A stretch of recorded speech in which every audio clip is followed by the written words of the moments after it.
Hey guys, this is Dr. Hub. In case you haven't subscribed, please do subscribe. This is a concise, well-crafted summary and it highlights only the important keywords. S3 heart sound. So this occurs during the early diastole and early diastole during a rapid ventricular filling.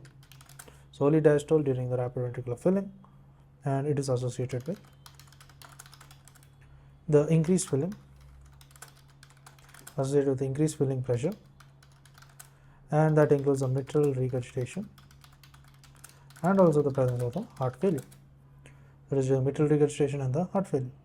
It is more common in the dilated ventricles. It is normal in children,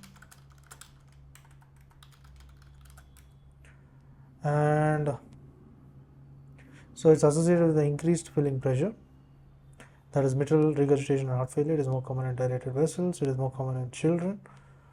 Dilated ventricle is more common in children connected to the ventricular dilation, and it is in the adults. So example being the ventricular systole failure.